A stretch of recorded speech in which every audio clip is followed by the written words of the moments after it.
예, 우리가 지난주부터 살펴보고 있는 부분은 이제 하나님 중심적인 삶의 특징에 대해서 그렇게 우리가 살펴보고 있죠. 그래서 하나님 중심적인 삶을 이제 그 앞에 우리가 살펴보기 전에 하나님 중심적인 삶이 무엇이냐에 대해서 우리가 살펴보았고, 그리고 나서 이 하나님 중심적인 삶을 더 정확하게 알 수 있도록 하기 위해서 우리가 살펴봐야 될 부분이, 그럼 하나님 중심적인 삶의 특징에 대해서 살펴보면 우리가 하나님 중심적인 삶을 어떻게 살아야 될지가 더 선명하게 비춰집니다. 그래서 하나님 중심적인 삶의 특징에는 세 가지가 있다는 것을 살펴봤죠. 첫 번째는 하나님의 자원으로 사는 삶이었습니다. 그리고 두 번째는 하나님 중심적인 삶, 두 번째는 하나님의 목적을 위해 사는 삶입니다. 그리고 세 번째로 하나님의 중심적인 삶의 특징은 하나님의 방법대로 사는 삶입니다. 그래서 이 각자 하나하나를 우리가 살펴보고 있는데, 그래서 지난주에는 하나님의 자원으로 사는 삶에 대해서 살펴보기 시작했습니다. 그래서 그 중에서도 가장 대표적으로 예수님의 삶을 보면서 이제 하나님의 자원으로 사는 삶이 어떠한 것인지 우리가 살펴봤죠. 왜냐하면 예수님은 철저하게 하나님의 자원으로 사셨거든요. 그리고 그의 삶은 그렇게 하나님의 자원으로 사는 삶이 완벽하게 그 일들을 행하셨고, 다음 자신이 먼저 사시면서 그렇게 우리들에게, 제자들에게 뭐냐면 철저하게 자신이 사셨던 것처럼 하나님의 자원으로 살 것을 또한 가르치셨습니다. 그러면서 이제 그에게 있어서 하나님의 자원으로 살았던 영역들은 다른 사람을 이제 판단하고 심판하는 영역에 있어서도 하나님의 자원으로, 그리고 자신을 세우는, 그러니까 스스로 영광을 받는 부분에 있어서 스스로 영광을 드러내는 것이 아니라 자신은 이제 하나님이 말씀하신 뜻대로만 살아가고 오직 하나님이 예수님의 영광을 드러내는, 그래서 자신을 세우는 부분에 있어서 하나님만 의지하는, 그래서 하나님의 능력으로 그렇게 살아가는 부분을 살펴보았고요. 그리고 선함에 있어서도 자신의 선함을 의지하는 것이 아니라 오직 하나님의 선하심만을 의지해서 자신의 선함을 그렇게 주장하는 그 부분을 우리가 살펴봤습니다. 여러 가지 살펴봤는데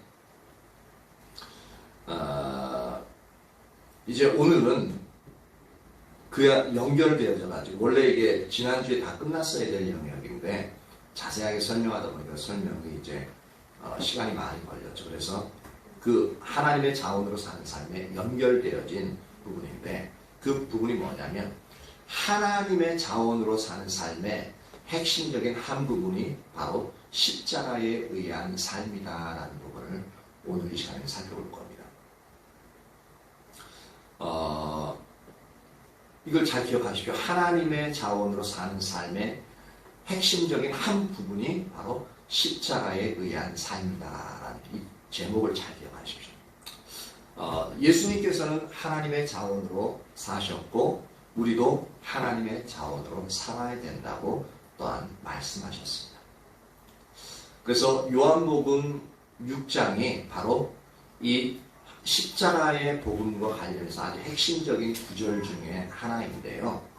이것을 통해 보면서 우리가 십자가에 의한 삶을 어떻게 하나님의 자원으로 사는 삶과 이렇게 연결되어지는지를 우리가 살펴보게 될 겁니다.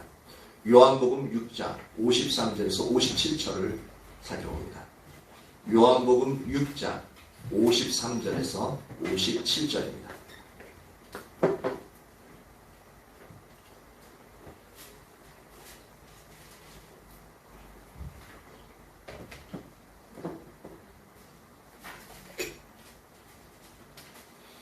요한복음 6장 53절에서 57절입니다.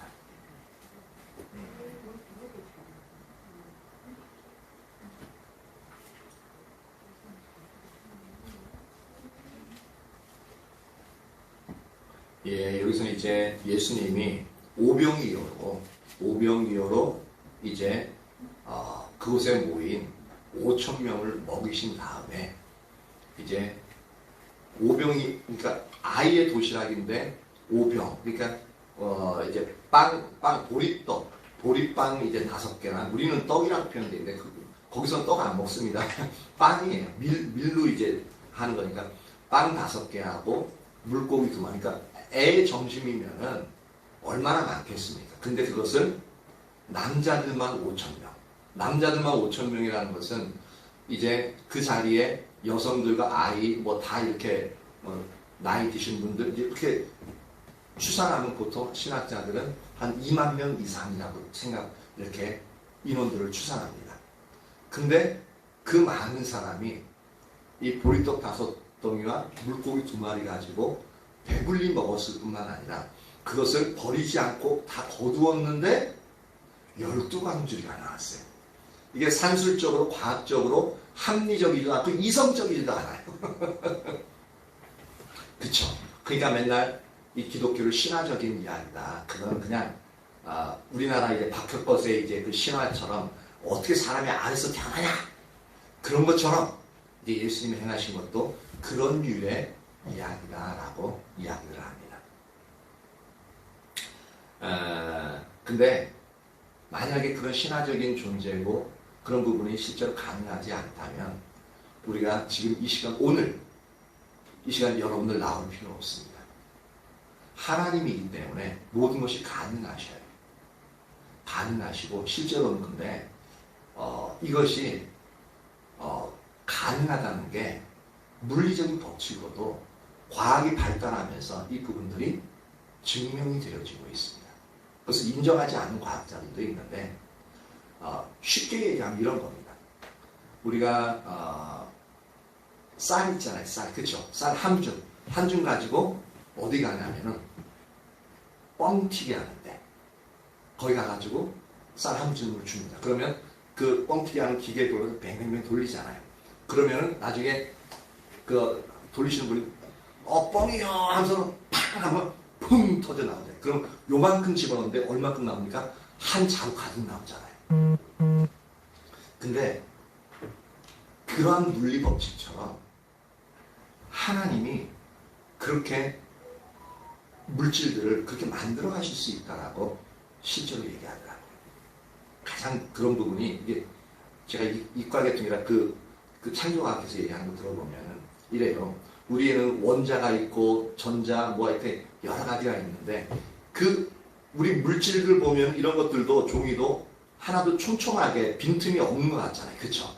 근데 분자의 세계나 이제 원자의 세계로 들어가면은 그러니까 분자 속에 원자와 전자 속에도 그 거리가 이게 꽉 채워져 있는 게 아니라 거리가 떨어져 있습니다. 그러니까 허공이라는 얘기예요. 보이지 않는 세계인데 허공으로 되어져 있어요. 이렇게 얘기해도 잘 모르시겠죠? 우리 하상수 형제님은 알 수 있을지 모르겠다.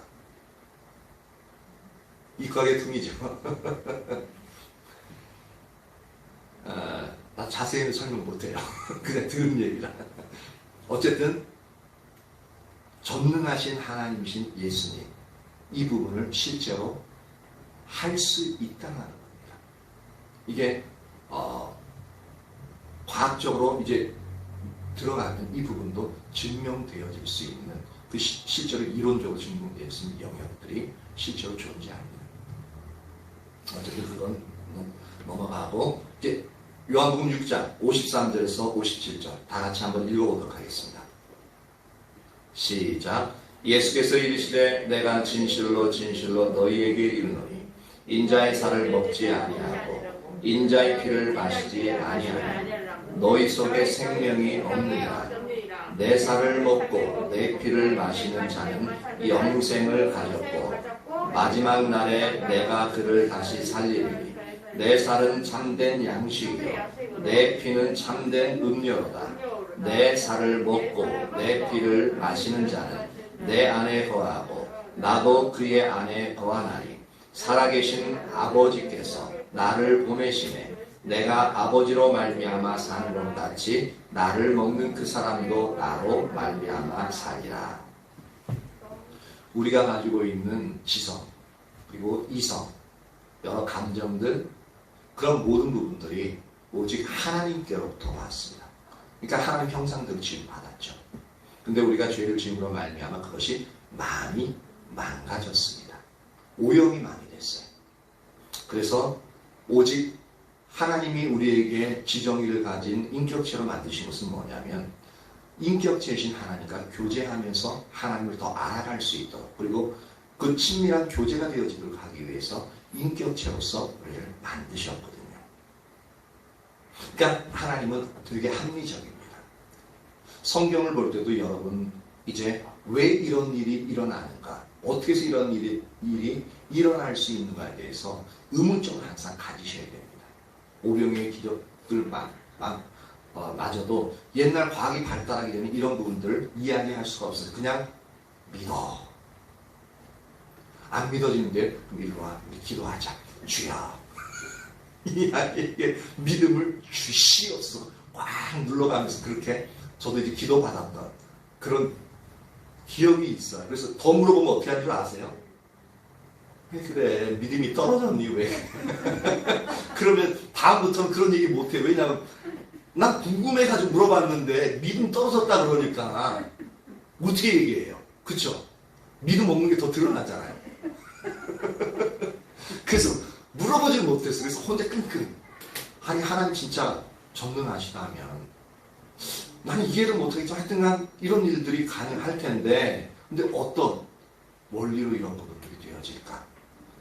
그래서 우리 청년 때는 담임 목사님한테 물어보면 성경적인 부분에 대해서 좀 약간 이해가 안 가고 아리까리한 부분 물어보면은 목사님 보니까 좀 설명이 좀 그러니까 이거 네가 좀 알아봐. 더 연구해보고 나한테 좀 알려줘. 막 그렇게 예?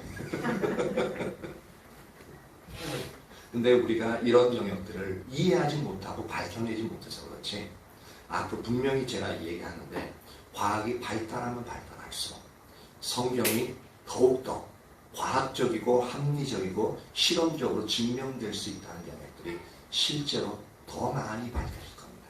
지금 그 과학이 발달하면서 그것이 밝혀져 왔거든요. 여러분들 관심이 없어서 그렇지 창조과학이나 그런 어떤 영상들 한번 이렇게 들어보십시오. 들어보면은 상당히 재미있으면서 이게 이런 원리로 이런 법칙으로 이렇게 되어지는 부분들이 참으로 많이 있구나 라는 영역들을 여러분들이 분명히 볼 수 있을 겁니다. 근데 지금 요한복음 6장 53절에서 57절은 과학적인 법칙으로 밝혀지는 영역이 아닙니다. 이건 순전한 영적인 법칙인데 잘 보십시오. 지금 여기서 설명하고자 하는 것은 하나님의 자원으로 사는 삶의 한 핵심적인 한 부분이 십자가에 의한 삶임을 이 구절에서 우리가 살펴보려고 해요. 근데 이 구절에는 그것보다 더 중요한 영역들이 있어서 처음에는 그 영역이 아니라 구원에 대한 영역을 먼저 살펴볼 겁니다. 53절 예수께서 이르시되 내가 진실로 진실로 너희에게 이르노니 인자의 살을 먹지 아니하고 인자의 피를 마시지 아니하면 너희 속에 생명이 없느니라. 이렇게 보면 상당히 살벌해요. 예수님의 살을 뜯어먹고 이게 먹다라는 의미 자체가 뜯어먹는 거예요. 뜯어먹는 그런 원어적인 의미가 그런 의미고 인자의 피를 마신다. 음료수처럼. 이건 근데 구약에서조차도 사람의 살과 피를 마시는 것은 금지하고 있는 영역입니다. 절대로 이것은 성경적이지 않습니다. 그러니까 이 당시 구약적인 사고방식을 가지고 있던 종교 지도자들 이스라엘 백성이 들었을 때 예수님을 완전히 이렇게 한 정신 나간 사람으로 듣게끔 되어집니다. 그런데 실제로 예수님의 살과 피를 먹으라는 부분이 이제 아닌데 그건 좀 이따 설명하고요. 여기서 보면은 인자의 살을 먹고 이제 인자의 피를 마신다라고 하면은 이것이 되어지면 너희 속에 생명이 있게 될 것이다 라고 말하고 있죠. 이 생명은 영원한 생명인 영생을 말합니다. 즉 구원받는다는 얘기거든요. 그런데 여기서 먹다, 인자의 살을 먹다 할 때 이 먹다는 헬라어 원어로서는 이제 시제가 어떻게 쓰여지냐면 부정과거형으로 쓰여져 있습니다. 이 부정과거형은 다른 말, 우리나라 말에서 이제 단순히 과거의 어느 한 시점에서 단 한 번 일어난 그 일들을 말하고 있습니다. 과거의 어느 한 시점에 한 번 일어났던 일들. 그래서 예수님의 살과 피를 먹고 마시면 내 속에 영원한 생명이 들어온대. 근데 그것이 과거에 한 번 일어났던 일이에요. 즉 이것을 통해서 우리가 유추할 수 있는 부분은 이것이 바로 우리가 언젠지는 기억하지 못하지만 우리가 어느 순간 예수님이 믿어지잖아요. 그렇죠? 믿어져서 나의 주인으로서 영접했을 때 우리가 이제 구원함을 얻었다라고 그렇게 이제 우리가 지식을 가지고 있는데 이 부분을 말하고 있는 거죠. 즉 중생 얻은 그러한 시점을 말하고 있습니다. 그게 어떻게 하면 된다고요? 예수님의 살과 예수님의 피를 먹고 마신 때 그때 영원한 생명이 우리에게 들어온다라고 말을 하고 있습니다. 그럼 여기서 우리가 의문점을 가져야 될 것은 인자의 살과 피는 무엇을 의미하고 먹고 마신다는 것은 무엇을 의미하느냐라는 겁니다. 만약에 실제적인 문자 그대로의 의미라면 오늘날은 예수님의 살과 피를 먹고 마실 수 없기 때문에 어떻게 합니까? 구원받을 수 있는 여지가 전혀 없죠. 그쵸? 근데 우리가 성찬식을 예수님의 살과 피를 먹는 그 의식으로서 성찬식을 하고 있기 때문에 그럼 우리는 성찬식을 하는 게 괜찮지 않느냐? 근데 이 당시에 문자적인 의미로 하자면 대치될 수 있는 게 없기 때문에 그런 의미는 아닙니다. 근데 그것을 우리가 그 의식을 기념하는 게 바로 성찬식이 되어지는데 일단 그 의문점을 가지고요. 54절 내 피를 마시는 자는 영생을 봅니다. 내 살을 먹고 내 피를 마시는 자는 영생을 가졌고 마지막 날에 내가 그를 다시 살리리니. 여기서 또 내 살을 먹고 내 피를 마신다라는 표현이 나옵니다. 그러면은 그럼 진짜로 이 살을 먹고 피를 마신다는 그 의미가 무엇인지 이제 우리가 더 자세하게 알아볼 필요가 있는데 뭐냐면 예수님의 살과 피는 바로 예수님의 십자가의 사건을 의미합니다. 그러니까 만약에 살을 뜯어 먹을 때 그다음 피를 마실 때는 뭐냐면 예수님의 살이 찢겨 나가잖아요. 그렇죠? 십자가에 못 박힐 때는 그 채찍에 맞으면 살점이 떨어지고 피가 흐르고 그렇죠? 그리고 십자가에 못 박혀서 그 고통을 당하면서 나중에는 창으로 옆구리를 딱딱 찌르니까 어떻게 되어집니까? 그 양 옆구리에서 물과 피가 쏟아졌더라라고 그렇게 성경은 기술하고 있습니다. 그래서 그것을 상징적으로 나타나는 게 예수님의 살과 피를 의미하는 게 예수님의 십자가를 의미합니다. 그러면 그 살과 피를 먹고 마신다라는 것은 무엇을 의미하냐면 바로 예수님을 믿는 것을 말하고 있습니다. 그럼 이것을 동일하게 증명해주는 구절이 있습니다. 거기서 6장 40절로 한번 위쪽으로 한번 올라갑니다. 40절을 한번 보십시오. 40절이 바로 54절과 거의 동일한 부분을 이렇게 예수님이 말씀하고 있습니다. 40절 같이 한번 읽어볼까요? 자, 시작. 내 아버지의 뜻은 아들을 보고 믿는 자마다 영생을 얻는 이것이니 마지막 날에 내가 이를 다시 살리리라 하시니라. 보십시오. 그래서 내 아버지의 뜻은 아들을 보고 아까 그래서 인자의 살과 피가 뭐라고 했을까요? 예수님의 십자가 사건이라고 했죠. 그러니까 그 십자가 사건을 이제 보는 겁니다. 아들을 보고 해서 십자가 사건을 보고 이제 그 믿는 자마다 아까 그 피를 마시고 그 살을 먹는 그래서 그 부분을 대체되어지는 언어가 뭐냐면 믿는 자마다 해서 믿는다는 표현을 쓰고 있습니다. 그래서 제가 그 살을 먹고 마시는 것을 믿는다는 표현이라 썼던 게 바로 이 40절 구절이 40절이 존재하기 때문에 그 말씀을 드린 겁니다. 그러면은 이제 그 다음 구절들은 다 동일해요. 그러면 내 살을 먹고 내 피를 마시는 영생을 가졌고 마지막 날에 내가 그를 다시 살리겠다. 즉 부활한다라는 의미잖아요. 근데 40절에도 보면은 아들을 보고 믿는 자마다 뭐 한다고? 영생을 얻는 이것이니 마지막 날에 내가 이를 다시 살리리라 하십니다. 즉 영생을 얻고 또한 다시 마지막 날에 부활한다라는 부분을 볼 수가 있습니다. 그래서 40절과 54절은 이렇게 서로 놓고 보면은 이제 예수님의 살과 피를 먹고 마신다는 그 의미가 무엇인지를 선명하게 볼 수 있는 구절이 되어집니다. 근데 여기서 재밌는 건 뭐냐면 우리가 신앙생활을 하다 보면 이제 구원에 대한 확신이 이제 사라질 때가 있죠. 그죠?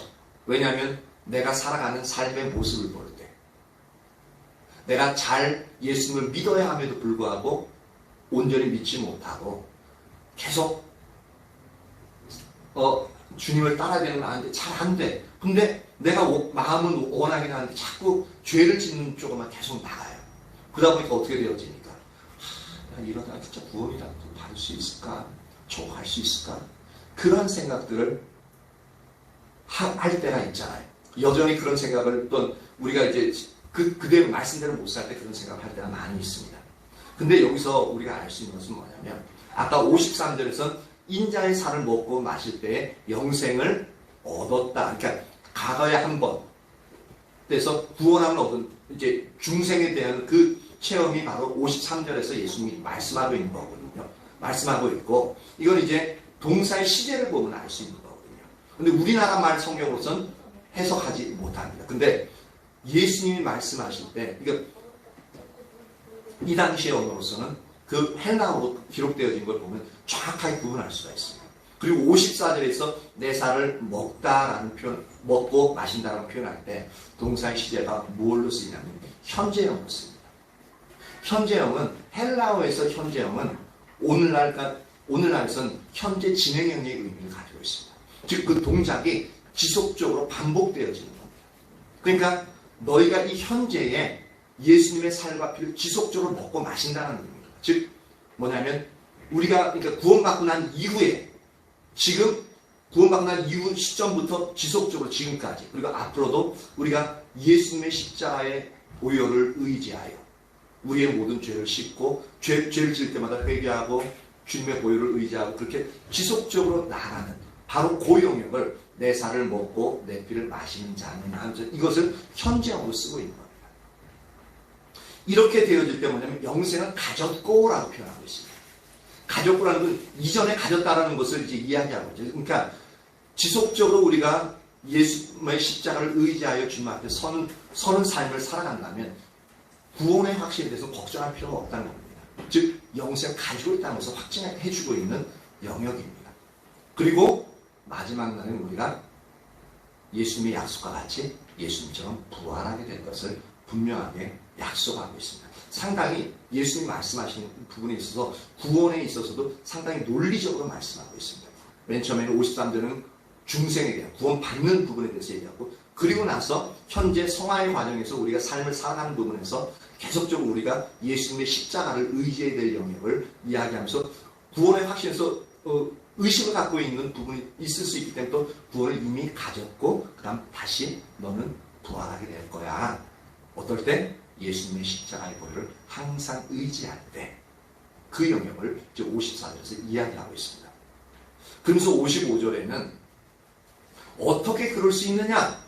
그것은 뭐냐면 내 살은 참된 양식이고 내 피는 참된 음료이기 때문에 너희가 온전히 살 수 있는 참된 양식이고 참된 음료이기 때문에 이것이 가능하다라고 55절에서 이야기하고 있습니다. 그러면서 이제 56절, 57절에는 우리가 일상의 삶에서 지속적으로 예수님의 십자가의 공로를 의지할 때 우리에게 주어지는 놀라운 또한 하나님의 생명들을 또한 열거하고 있습니다. 56절 봅니다. 내 살을 먹고 내 피를 마시는 자는 여기서도 먹고 마신다는 이 동사의 시제는 뭐냐면 현재형으로 쓰여져 있습니다. 그러니까 구원받고 난 이후에 우리의 삶에서 지속적으로 예수님의 십자가의 공로를 의지해서 우리의 삶을 살아가고 있을 때 우리에게 주어지는 하나의 놀라운 하나님의 은혜가 뭐냐면 내 안에 거하고 나도 그의 안에 거하나니 라고 말하고 있습니다. 우리가 십자가의 공로를 지속적으로 의지하게 되면 우리가 예수님 안에 거하게 된대요. 그러면은 예수님도 동시에 우리 안에 거하시겠다고 말씀하고 있습니다. 이것은 우리가 배웠듯이 바로 하나님과의, 예수님과의 친밀한 교제를 나눌 수 있는 그러한 조건으로서 어떻게 되냐면 우리가 지속적으로 예수님의 십자가를 의지할 때 이 하나님과의 친밀한 교제 가운데 들어가는 삶이 가능해진다라는 겁니다. 이 하나의 은혜가 부어지고요. 두 번째는 뭐냐면 오늘 이제 제목으로 살펴봤던 하나님의 자원으로 사는 삶의 핵심적인 한 부분이 바로 십자가에 의한 삶이다라는 이 부분을 이제 57절에서 이야기하고 있습니다. 살아계신 아버지께서 나를 보내시매 내가 아버지로 말미암아 산 것 같이, 그러니까 하나님 아버지가 예수님을 이 땅에 보내셨는데 근데 그 예수님이 무엇으로 말미암아 산다고요? 아버지로 말미암아 산다라고 말하고 있습니다. 즉 하나님의 자원으로 말미암아 내가 살아가고 있다라는 그런 표현입니다. 하나님이 공급하신 모든 자원으로 지금 내가 살아가고 있다. 그런데 그것과 같이 내가 그렇게 사는 하나님의 자원으로 사는 것과 같이 나를 먹는 그 사람도, 여기서 나를 먹는, 여기서 먹다에서도 뭐냐면 현재형으로 사용하고 있습니다. 즉 예수님을 먹는다. 즉 예수님의 십자가의 공로를 지속적으로 의지할 때에 그 사람은 뭐냐면 나로 말미암아 살게 될 것이다 라고 말하고 있습니다. 예수님이 하나님으로 말미암아 사셨듯이 하나님의 자원으로 사셨듯이 예수님을 지속적으로 신뢰하는 자들에게는 예수님으로 말미암아, 즉 예수님의 자원으로 말미암아, 더 나아가서는 하나님의 자원으로 말미암아 살아가게 될 것을 말씀하고 있습니다.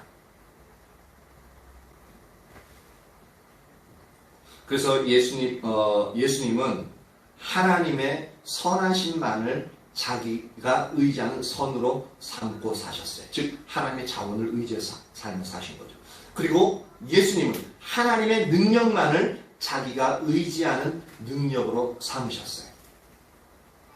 또한 예수님은 하나님의 지혜만을 자기가 의지하는 지혜로 삼으셨습니다.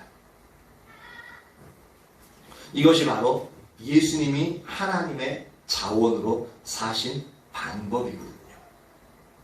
이 방법을 보면서 우리가 어떻게 이렇게 하나님의 능력으로, 하나님의 지혜로, 하나님의 선함만을 우리도 예수님처럼 이 자원을 의지할 수 있는가? 이 부분은 뭐냐면 자격 없이 예수님과 동일한 방법으로 우리가 살아가면 됩니다. 우리도 예수님만이 우리가 의지하는 능력이 되는 겁니다. 그 능력으로 살아가는 거예요. 그리고 우리가 예수님만이 우리가 의지하는 지혜를 가지고 예수님의 지혜를 가지고 우리가 살아가는 겁니다. 우리도 예수님만이 우리의 의가 되어지고 우리의 거룩함이 되어지고 우리의 구원함이 되시는 그 삶을 살아가게끔 되어지면 우리도 하나님의 자원으로 우리의 삶을 살아갈 수 있게끔 되어집니다. 이게 바로 십자가에 의한 삶을 또한 나타내는 겁니다. 즉 뭐냐면 내 능력을 의지하지 않는 겁니다. 내 지혜를 의지하지 않는 겁니다. 나의 선함을 의지하지 않는 겁니다. 나의 의로움을 의지하지 않는 겁니다. 내 힘으로 나 자신을 구원하고자 하는 그 어리석은 노력을 행하지 않는 겁니다. 오직 내가 지혜가 부족하기 때문에 오직 예수님의 지혜만을 구하며 예수님 말씀하실 때 그 지혜를 따라 삶을 살아가는 겁니다. 내게 있어서 모든 것을 행할 수 있는 능력이 부족하게 어떻게 합니까? 하나님의 은혜를 구하면서 하나님의 능력을 구하면서 하나님 그 능력을 주신 능력을 가지고 삶을 살아가는 겁니다. 그렇게 하다 보면 하나하나가 하나님의 자원들이잖아요. 능력, 지혜, 의로움. 우리가 회개하는 것도 마찬가지다. 매 순간 우리가 죄를 지었을 때 회개함으로 말미암아 우리로 하여금 의롭게 되어져요. 그것도 하나님의 자원으로 우리가 의롭게 되어지는 겁니다. 이것이 바로 십자가의 복음의 핵심인데요. 이 부분을 이야기하고 있는 것이 바로 고린도전서 1장 23절을 한번 봅니다. 고린도전서 1장입니다. 1장 23절 24절. 고린도전서 1장 23절 24절. 우리는 십자가에 못 박힌 그리스도를 전하니. 우리가 흔히 복음을 전한다라는 표현을 쓰는데, 근데 실제로는 그 복음이 여기서는 사도 바울이 뭐라고 얘기하고 있냐면 십자가에 못 박힌 그리스도 그분이라고 말씀하고 있습니다. 그리스도를 전하니 유대인에게는 거리끼는 것이요 이방인에게는 미련한 것이로되 오직 부르심을 받은 자들에게, 즉 구원받은 자들에게는 유대인이나 헬라인이나 그리스도는 하나님의 능력이요 하나님의 지혜입니다. 즉 예수를 믿는 자들에게는 예수님은 하나님의 능력 되신다는 겁니다. 예수님은 하나님의 지혜가 되신다는 겁니다. 그리고 1장 고린도전서 1장 30절에 보면 너희는 하나님부터 나서 그리스도 예수 안에 있고 예수는 하나님부터 나와서 우리에게 지혜와 의로움과 거룩함과 구원함이 되셨으니. 예수님이 나의 지혜요, 예수님이 나의 의로움이요, 예수님이 나의 거룩함이요, 예수님이 나의 구원함이 되시는 거예요. 그러니까 이 영역들이 지금 제가 말씀을 전하면서 이게 선명하게 여러분들에게 전달이 되어지지 않는 것으로 느껴지는데, 여러분들이 이 부분을 계속 기도하시면서 들으십시오. 성령님이 여러분들에게 비추어 주셔서 이 지금 전달하고자 하는 이 의미가 어떤 의미인지 선명하게 비춰줄 수 있도록.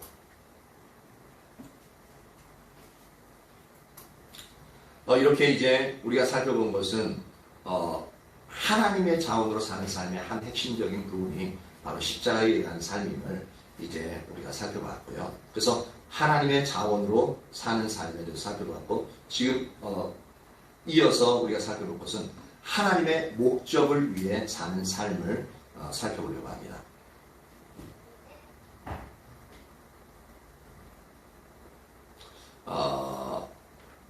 그래서 하나님 중심적인 삶의 또 한 가지 특징이 하나님의 목적을 위해서 사는 삶입니다. 성경은 모든 피조물이 하나님을 위해 창조되었다고 말하고 있습니다. 우리가 이 영역, 하나님의 목적을 위한 삶을 사는 이 부분을 우리가 분명히 이해하게끔 되어지면 우리의 삶의 목적도 분명하게 이해할 수 있게끔 되어집니다. 잘 한번 들어보십시오. 귀담아서 한번 들어보십시오. 성경은 모든 피조물이 하나님을 위해 창조되었다. 즉 예수님을 위해 창조되었다라고 말하고 있습니다. 그것을 어디서 얘기하면 골로새서 1장 16절 17절 한번 봅니다. 골로새서 1장 16절 17절입니다.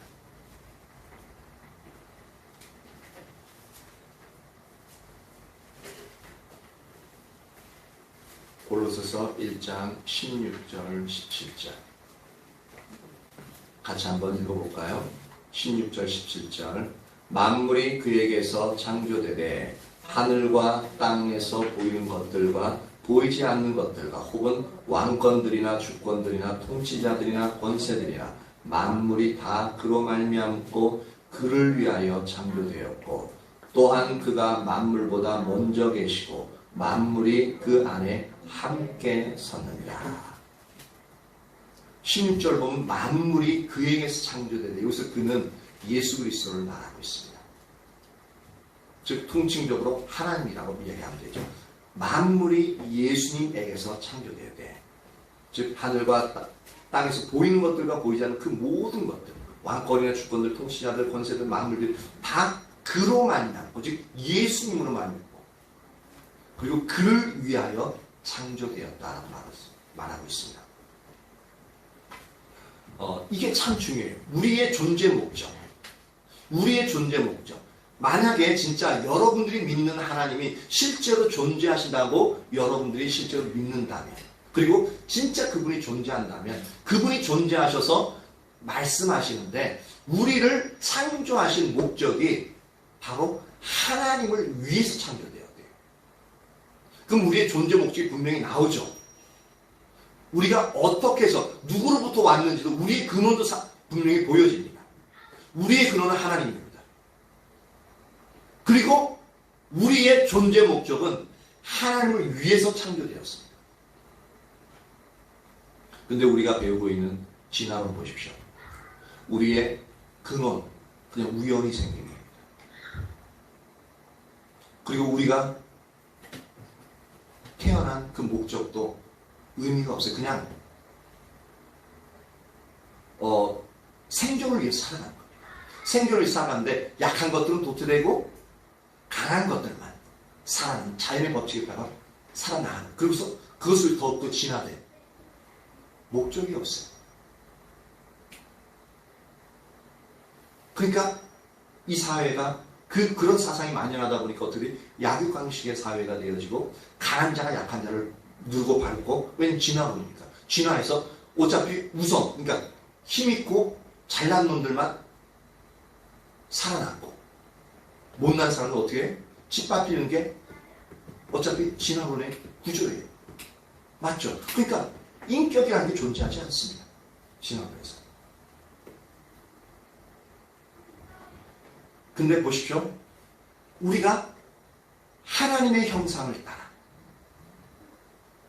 하나님에 의해서 창조되었고 하나님을 위해서 창조됩니다. 그러면 우리에게 너무나도 고귀한 하나님의 형상을 닮은 그 성품, 인격을 가지고 창조되었을 뿐만 아니라 그리고 하나님을 위해서 창조되어지는 놀라운 존재 목적이 생겨버립니다.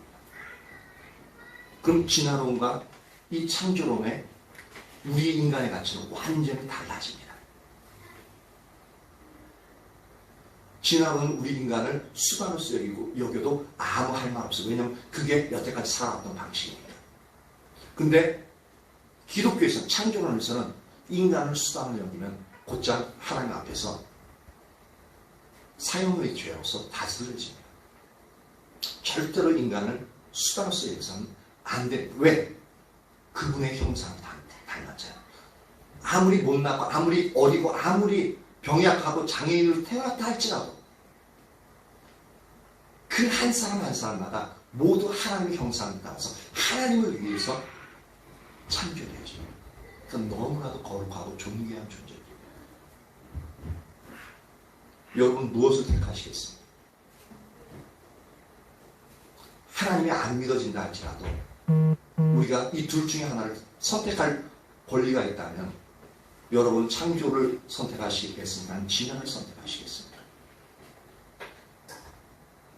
그럼 이렇게 물어보면 창조요라고 선택을 하는데 실제 삶에서는 진화론적인 삶의 방식을 따라 살아가고 있죠. 이게 그래서 무서워요. 그래서 세계관이, 그래서 이 부분이 바로 성경적인 생각을 잡혀야 되는 부분, 그래서 필요한 겁니다. 그리고 뿐만 아니라 하나님은 우리를 구원하셔서 하나님의 영광을 위해 살게 하셨습니다. 우리의 삶의 목적도 나옵니다.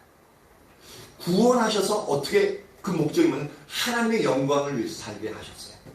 베드로전서 2장 9절입니다. 베드로전서 2장 9절.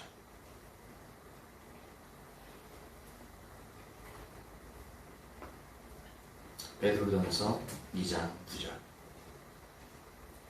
그러나 너희는 택하신 족속이요 왕같은 제사장들이요 거룩한 나라요 그의 소유가 된 백성이니 이는, 왜냐하면 왜 이런 존재로서 너희가 이런 택하신 족속 왕같은 제사장들 거룩한 나라요 그의 소유가 된 백성이 되었냐면, 어떤 과정도 되었냐면, 왜냐하면 너희를 어두운 데서 불러내요. 즉 사망의 흑암의 권세에서 생명으로 불러내어 그의 기이한 빛에 들어가게 하셨다. 즉 사망의 흑암의 권세에서 건져내서 생명의 빛 가운데로서 하나님이 건져내신 거죠. 이게 바로 뭐냐면 구원하셨다는 겁니다. 구원하신 표현을 이렇게 쓰고 있습니다. 우리를 구원하셔서 들어가게 하신 즉 하나님의 아름다운 법을 선포하게 하기 위해서 우리를 구원하셨대요. 즉 이건 뭐냐면 우리를 구원하신 목적이 하나님의 아름다운 법, 그 사랑, 그 자비를 선포, 즉 선언하도록 하기 위해서 우리를 구원하셨대요. 즉 하나님의 영광을 위해서 우리를 구원하신 겁니다.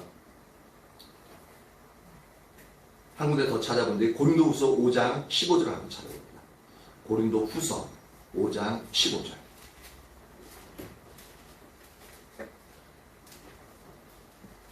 고린도후서 5장 15절. 우리가 성경을 보다 보면 하나님이 우리에게 무조건적인 헌신을 요구하지는 않습니다. 우리에게 헌신을 요구하기 이전에 하나님이 우리에게 헌신한 얘기들을 우리가 알 필요가 있습니다. 만약에 어떤 사람이 여러분 위험에 처해 있을 때 생명의 위협이 있는데 그 사람도 생명을 걸고 여러분들을 건졌어요. 구원했어요.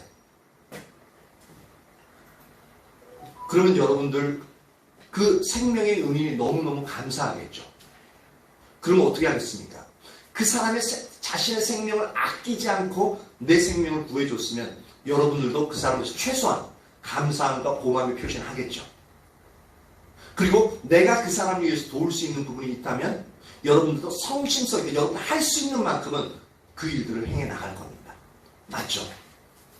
왜냐하면 그렇게 그 일을 하는 이유가 뭐냐면 나를 위해서 한 그 희생 때문에. 그렇죠. 그죠? 마찬가지로 하나님이 우리에게 헌신들을 요구할 때는 하나님이 이미 그 전에 먼저 우리를 위해서 말로 표현할 수 없는 헌신을 우리에게 먼저 해주셨습니다. 그래서 우리에게 헌신을 요구하는 겁니다. 우리가 마땅히 또한 헌신할 수 있는 이유도 거기 있는 겁니다. 무조건 내 희생만을 요구한다 그러지만 그런 부분은 절대로 아닙니다. 15절입니다. 5장 15절. 같이 한번 읽어볼까요? 시작. 그가 모든 사람을 대신하여 죽으심은 살아있는 자들로 하여금 다시는 그들 자신을 위하여 살지 않고 오직 그들을 대신하여 죽었다가 다시 살아나신 이를 위하여 살게 하려 함이라. 보십시오. 예수님이 모든 사람을 대신해 죽었대요. 즉 이것을 우리 개인적인 언어로 바꾸면 예수님이 바로 저와 여러분을 위해서 죽으셨대요. 그 죽으신 이유는 뭐냐면 살아있는 자들로 하여금, 즉 우리가 이제 예수님을 살았잖아요. 그죠? 살아있는 자들로 하여금, 저와 여러분으로 하여금 다시는 그들 자신을 위해서 살지 않고, 즉 우리 자신을 위해서, 즉 나 자신의 행복, 나 자신의 명예를 더 얻기 위해서 내가 추구하는 이상, 그런 모든 부분들, 내 자신만의 유익만을 위해서, 내 자신의 뜻만을 위해서 다시 그렇게 살아가지 않도록, 이전까지 그렇게 살아왔잖아요. 근데 예수님이 우리 위해서 대신 죽으신 이유가 뭐냐면 제발 이제부터는 너희 자신만을 위해서 살아가지 말라라는 겁니다. 그럼 왜 이렇게 브레이크를 거냐라는 거죠. 오직 그들을 대신하여 죽었다가 다시 사신 이를 위하여 살게 하려 함이라.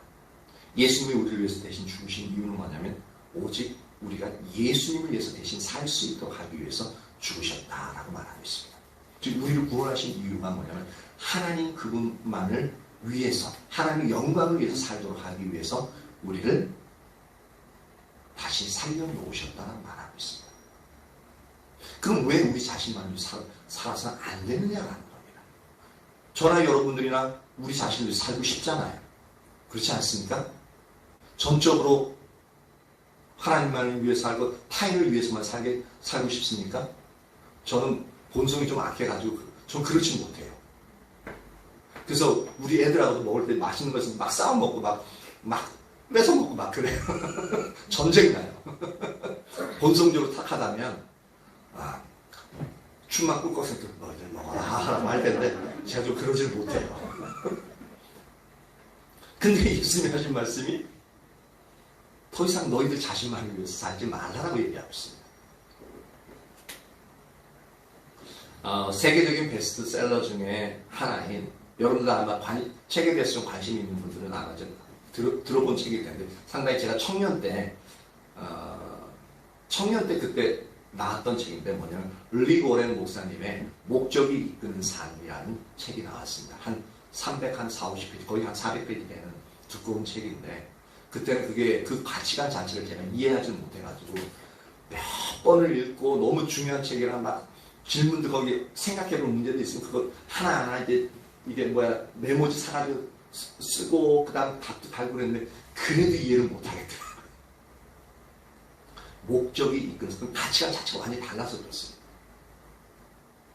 근데 그 목사님이 그 책 1장에서 어떤 이야기를 하고 있냐면은 하나님께서 의도하신 목적이 우리의 삶에 이루어지기 위해서는 하나님의 목적을 위해 사는 삶부터 시작해야 한다라고 말하고 있습니다. 이게 약간 어려울 수 있습니다. 잘 들어보십시오.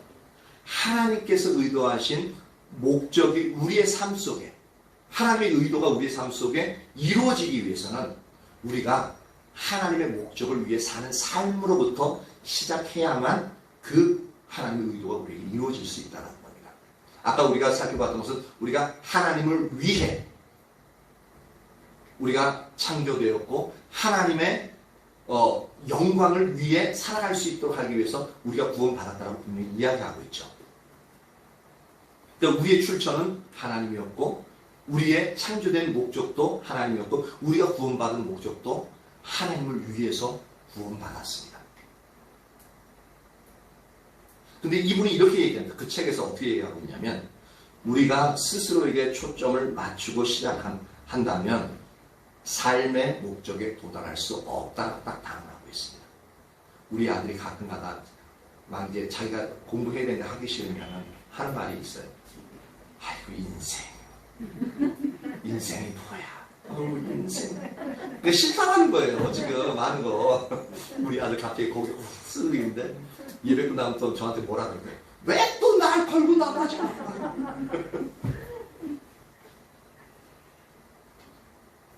잘 들어보십시오. 하나님께서 의도하신 목적이 우리의 우리가 스스로에게 초점을 맞추고 시작한다면, 우리 스스로에게 초점을 맞춘다는 건 뭐냐면 나만을 위해서 살아가는 겁니다. 내 목적대로, 또 내가 하기 싫으면 안 하고 내가 하고 싶은 것만 해요. 그러니까 모든 게 나한테 초점이 맞춰져 있어요. 그렇죠? 내 명예를 위해서, 내가 행복하기 위해서.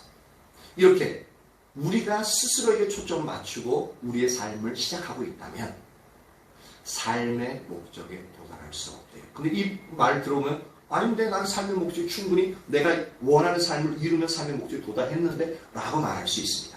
근데 여기서 말하는 의미는 그 의미가 아닙니다. 이 삶의 목적, 이 삶을 주신 분이 누구라고요? 하나님. 우리 창조하셨잖아요. 그죠? 그리고 창조하신 목적이 하나님을 위해서 창조하셨다. 그러니까 이 삶은 뭐냐면 하나님이 의도하신 삶의 목적을 말하고 있습니다. 우리 인생에 있어서 철학의 기본이 뭐냐면 내가 어디로부터 왔으냐, 내가 어디로 가고 있지, 삶이란 무엇이지, 거기에서 나옵니다.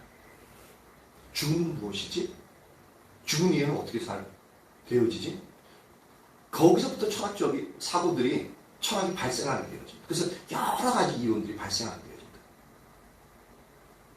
왜 그런 생각을 하면 내가 어디서부터 나올지 모르니까. 그리고 그들 나름대로의 철학적인 논리를 가지고 삶을 살아갑니다.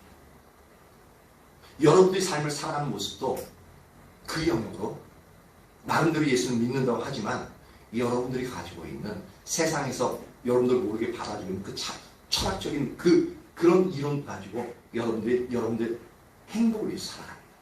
심지어는 예수님 믿는 것조차도 여러분 자신의 행복을 위해서 살아갑니다. 이렇게 예수님 믿을 수 있습니다.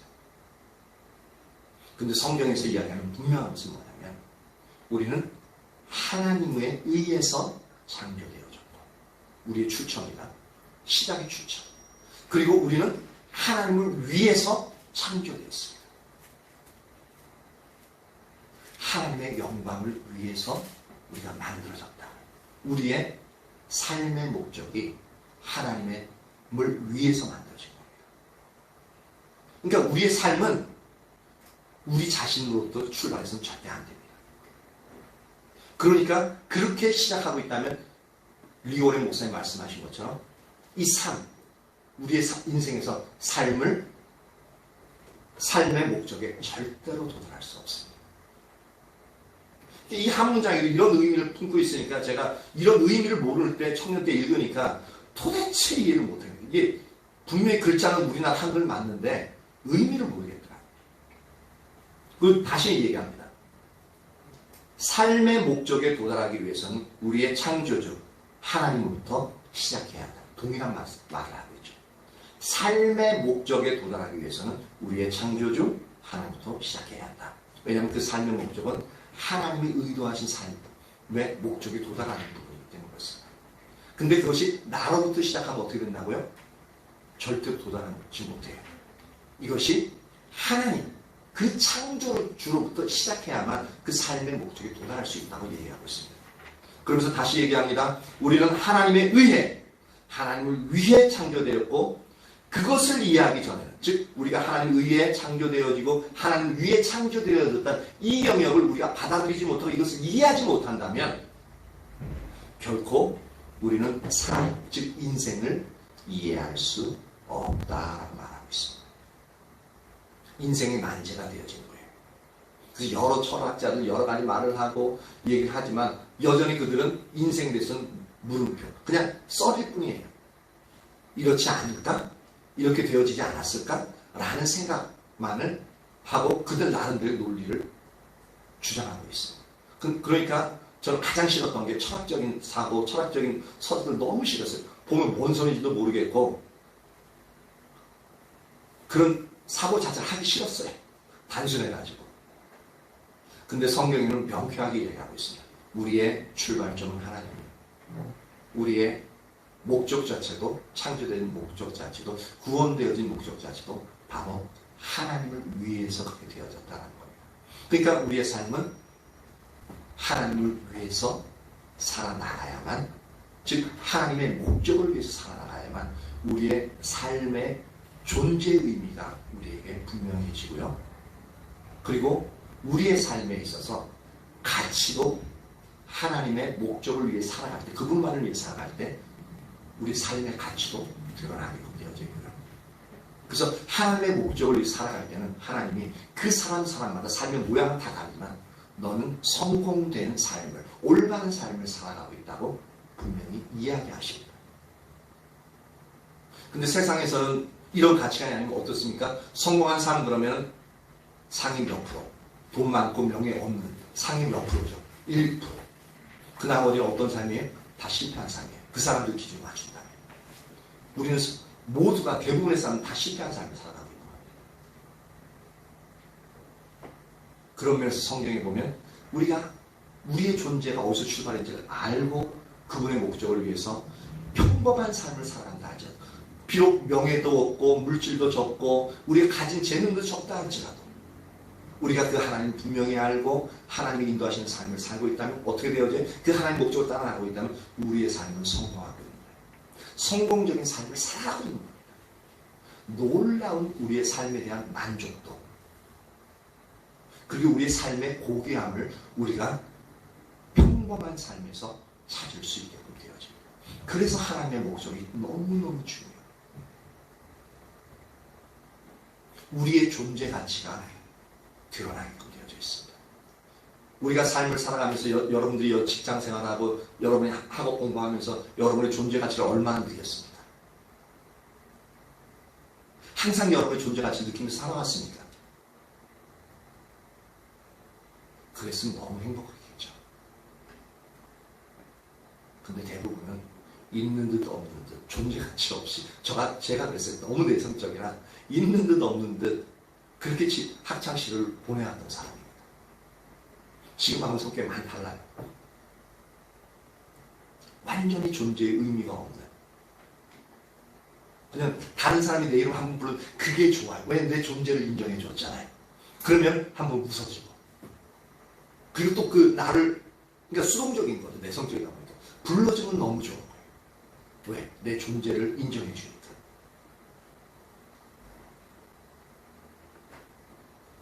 그만큼 우리는 알지 못하는 순간에도 존재 가치를 인정받기를 원하고 우리가 목적 그 자체가 되기를 원하고 우리의 삶이 참으로 의미 있는 삶이 되어지길 원하는 사람들이었습니다.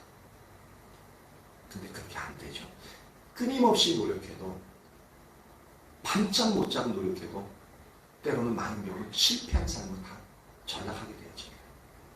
그 이유가 뭐예요? 바로 하나님, 창조주로부터 출발하지 않기 때문에 우리의 삶을 이해하지 못하게 되는 것입니다. 그래서 예수님이 철저하게 하나님의 목적을 위해서 삶을 살아가시면서 동시에 우리에게 철저하게 하나님의 목적대로 살아갈 것을 가르치셨습니다.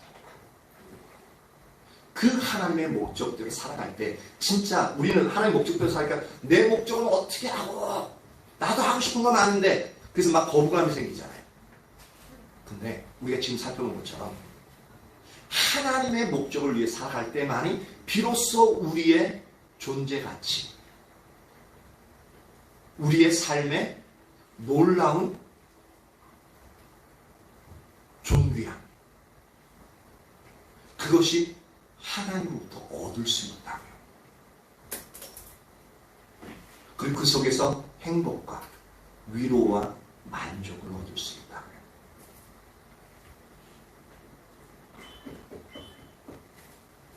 그래서 예수님이 철저하게 하나님의 목적대로 사신 이유요, 하나님의 영광을 위해서 사신 이유가 바로 거기 있습니다. 예수님도 하나님으로 말미암아 나오셨거든요. 아까 고린도서 1장 30절에 우리는 하나님께부터 나와서 예수 그리스도 안에 있다는 표현을 쓰고, 그리고 예수 그리스도는 하나님께부터 나와서 우리에게 지혜와 의와 거룩함과 구원함이 되셨다고 말씀하고 있죠.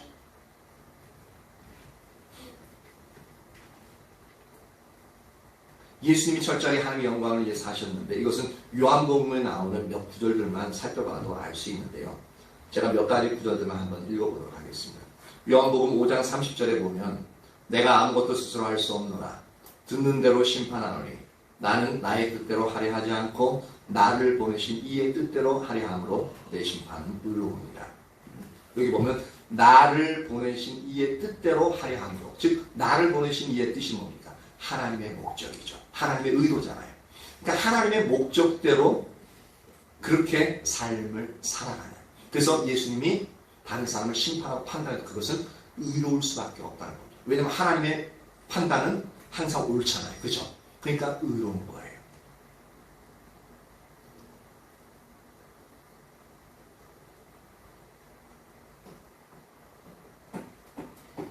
그리고 요한복음 8장 49절 50절을 보면 이렇게 나옵니다. 8장 49절 50절을 보면 예수께서 대답하시되 나는 귀신 들린 것이 아니라 오직 내 아버지를 공경하며 함이거늘 너희가 나를 무시하는도다. 그러니까 예수님은 오직 하나님을 위해서 사는 겁니다. 그러니까 하나님을 위해서 공경함으로 하나님 시키신 대로 그 삶을 살아가요. 근데 그것이 지금 유대인들이나 종교 지도자들에게 볼 때는 성경적으로 막 내 살갑기를 먹고 마셔라 막 그렇게 얘기하고 막 그다음 안식일 날에 일하지 말라 그러는데 막 병자들 고치고 막 그러니까 안식일에 일하는 그 개념으로 나오니까 예수님의 말을 도대체 이해할 수 없고 예수님의 행동을 도대체 이해할 수 없는 거예요. 그 당시의 시대상으로서 예수님의 행동과 예수님의 말은 완전히 혁신적인 겁니다. 완전히 그 사회 질서 체제, 기본적인 사고방식 완전히 뒤엎는 것들입니다. 반사회적인 언어고 반사회적인 행동들입니다. 지금도 이 교회에 있어서 여러분들이 어떤 누가 아니면 제가 완전히 그 틀을 깨트린 딱 나왔는데 설교하러 딱 나왔는데 지금 이렇게 그나마도 이렇게 좀 이제 넥타이 메고 나왔잖아요. 넥타이 안 메고 반팔 티에다가 반바지 입고 스웨터 딱 신고 양말 안 신고 그러면 이제 뭐 다리 난 털도 다 보이고 그 다음 머리도 이제 단정하지 그냥 킁킁해진 대로 설교에 딱 서봐요. 여러분이 여태까지 가지고 있던 목회자 상황은 완전히 다르죠. 이건 별거 아닌 거예요. 그것만 해도 충격받잖아요. 그쵸? 어떻게 목사가. 근데 예수님은 그 당시에 사회 자체를 뒤집어 놓는 일들을 했답니다. 그러니까 귀신 들렸다 얘기합니다. 근데 예수님은 뭐라 그래요? 나는 하나님을 공경하는 것 뿐이다. 그러니까 그런데 너희가 나를 무시한다. 그러니까 귀신 들렸다 그러니까 무시하는 거다. 50절에 보니까 나는 내 영광을 구하지 아니하나 구하고 판단하시는 이가 계시니라. 예수님은 예수님의 영광, 그러니까 자신을 드러내지 않고 오직 하나님만을 위해서 삶을 사셨어요. 세상 사람들은, 주위 사람들은 이해하지 못했던 거죠. 철저하게 하나님의 영광만을 위해서, 즉 하나님의 목적만을 위해서 살아가셨습니다. 그리고 뿐만 아니라 예수님은 어떠한 핍박에도 불구하고 하나님 아버지의 목적을 위해 사셨다는 것을 볼 수가 있습니다. 이게 얼마나 파격적인지 한번 봅니다. 이건 찾아보면 요한복음 5장 16절 17절입니다. 요한복음 5장 16절 17절.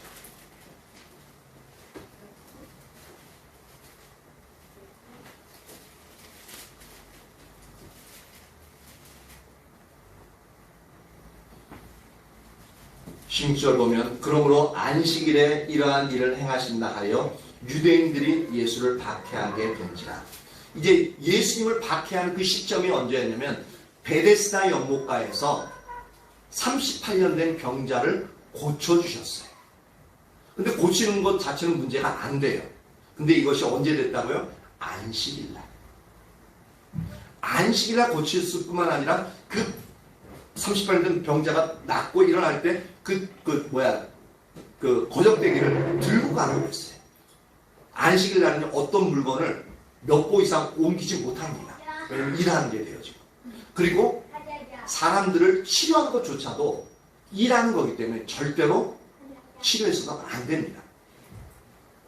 그래서 성경에 보면은 안식일 날에도 뭐냐면 안식일 날은 언제가 안식이냐면 토요일 날이 원래 안식인데 금요일 날 저녁, 그 전날 금요일 날 저녁부터 이 토요일 날 저녁까지가 안식일로 그들은 이제 그렇게 지켰습니다.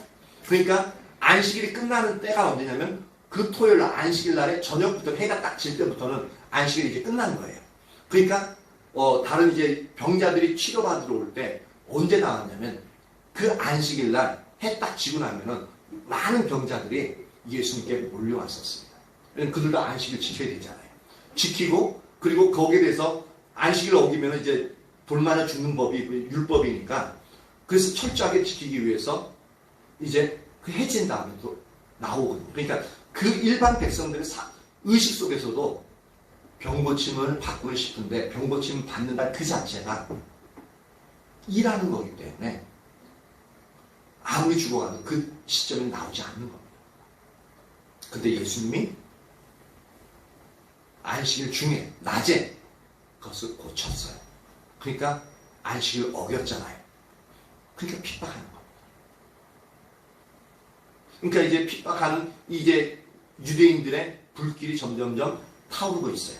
근데 거기에다가 예수님이 기름까지도 확 뿌려버립니다. 17절. 예수께서 그들에게 이르시되 내 아버지께서 이제까지 일하시니 나도 일한다 하시네. 완전히 이거는 불난데다가 부채질하는 게 아니라 기름을 갖다가 확 뿌려가지고 완전히 그냥 활활 타게 만드는 거예요. 어떤 거냐면 왜 이게 기름 붓는 거냐면 보십시오.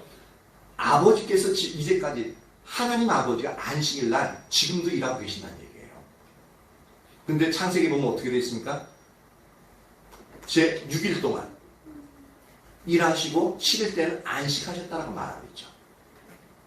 그러면 제 8일째는 하나님도 이제 다시 이제 하루 쉬었으니까 이제 또 일해야지 하고 일어나서 또 일하십니까? 아니요. 하나님의 일은 완벽하게 일하셨기 때문에 제 7일날 쉬시고 그리고 나서 영원히 안식하십니다. 근데 예수님이 뭐라고 말씀하셔요? 하나님이 지금까지 일하고 계시다라고 말하고 있어요. 그러면 성경하고 틀리죠. 지금 유대인들이 믿고 있는 성경이 하나님이 말씀하신 이 영역과 지금 예수님 말씀하고는 완전히 틀립니다. 그러니까 이해할 수가 없는 거예요. 그러니까 벌떼같이 일어나서 예수님 잡아 죽이려고 하는 이유가 바로 거기인 거예요. 그럼 예수님 말씀이 틀렸냐? 아니요. 100% 맞습니다. 그럼 창세기 틀리냐? 아니요. 거기도 100% 맞아요. 그럼 뭐가 문제입니까? 문제는 뭐냐면 창조하시고 난 이후에 계속적으로 안식을 취하셨는데 그 중간에 아담과 하하가 죄를 짓죠. 죄를 지니까 어떻게 되어집니까? 죄가 들어와서 사망이 들어오죠. 그래서 하나님의 안식이 깨어집니다. 우리 인간의 안식도 깨어집니다. 그리고 나서 하나님이 창세기 3장 15절에서 뭐라고 말하고 있습니까? 구원자가 미래에 메시아가 오실 것을 예언하고 있죠. 그러니까 인간이 범죄하자마자 하나님은 그것을 다시 원래대로, 그러니까 구원자가 오신다는 것은 뭐냐면 이게 깨어지기 이전, 안식이 깨어지기 이전의 상태로 돌이키는, 안식의 상태로 돌이키는 겁니다. 그리고 안식의 상태로 돌이키기 이전까지는 계속적인 일이 필요해요. 그렇죠? 그래서 이 표현은 뭐냐면 범죄함으로 말미암아 안식이 깨어졌는데 그 안식을 다시 회복하기 위해서 하나님이 그 안식일 날에도 지금도 일하고 계신다는 겁니다. 그러면 환자 입장에서 봅니다. 환자 입장에서 안식일 날 여전히 아프고 너무나도 힘들고 하는 게 안식입니까? 아니면 저주입니까? 안식일 날인데 여전히 아픈 게 안식입니까? 저주입니까? 저주죠. 죄로 인한 저주예요. 그러면은 그 안식일 날 그 병자를 치유해서 고통을 싹 사라지게 만들었어요. 완전히 건강하게 만들었어요. 그러면은 그것이 안식입니까? 저주입니까? 안식이죠. 바로 그 일 하신다는 겁니다. 깨어진 안식을 다시 돌이켜서 사람들로 하여금 안식을 누리게 하는 그 일을 지금도 하나님이 하고 계시는 그것을 말씀하시는 거예요. 그럼 100% 맞죠. 근데 그 당시 종교 지도자들은 전혀 이해 못합니다.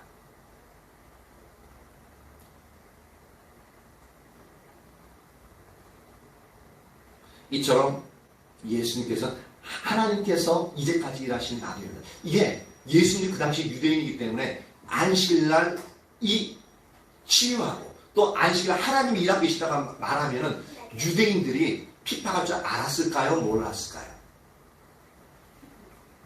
알았어요. 누구보다 잘 알았습니다. 근데 하나님이 일하시기 때문에 그 핍박을 아시면서도 하나님의 목적을 위해서 철저하게 그 삶을 들이셨던 것을 볼 수가 있습니다. 맞죠? 이처럼 예수님은 철저하게 하나님의 목적을 위한 삶을 살아가셨습니다. 그래서 그 삶이 고귀한 거고요. 그 삶이 능력이 있습니다. 우리의 삶이 능력이 없는 이유가 뭐냐면 철저하게 하나님의 목적을 위해서 삶을 살아가지 않기 때문에 능력이 없고요. 하나님의 목적을 위해 살아가지 않기 때문에 우리에게 평안과 안식이 없습니다. 하나님의 목적을 위해 살아갈 때만이 어떻게 한다고요? 하나님의 목적이 이루어지니까 안식과 평안이 그 가운데 들어올 수 있습니다. 38년 된 병자가 치유함을 얻어본 것처럼. 그리고 그 삶이 가치 있고요. 능력이 있고 놀라운 하나님의 영광을 드러냅니다. 그래서 예수님께서는 우리를 하나님의 목적을 위한 삶으로 우리를 초청하는 겁니다. 너무 제가 하나하나 자세하게 하다 보니까 이게 시간이 많이 가는데 일단 이 부분은 그렇게 할 필요가 있을 것 같아요. 그래서 오늘 우리가 이렇게 하나님의 목적을 위한 삶을 지금 이게 서론이죠. 하나님의 목적을 위한 삶의 서론인데 서론만 설명하고 끝난 겁니다. 우리가 이제 기억할 것은 하나님의 자원으로 사는 삶, 하나님의 자원으로 사는 삶을 살기 위해서 우리에게 필요한 것은 십자가에 의한 삶이 반드시 필요하다는 것을 우리가 살펴봤죠.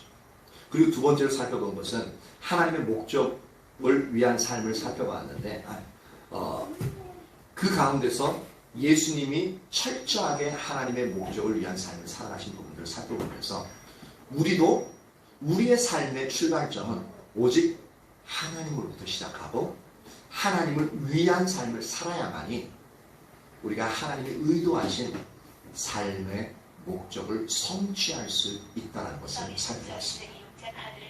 그러할 때만이 우리의 삶이 의미 있고 우리의 삶이 능력이 있으며 우리의 삶이 존귀할 수 있다는 것을, 그리고 우리의 삶의 가치, 우리의 존재의 가치도 드러나게끔 되어지는 그러한 자리에 있게 됨을 우리가 살펴봤습니다. 이러한 하나하나가 저와 여러분 모두에게 성령이 인식되어지길 축복합니다. 그래야 우리가 삶의 의미를 가지고 하루하루 순간순간 만족한 삶을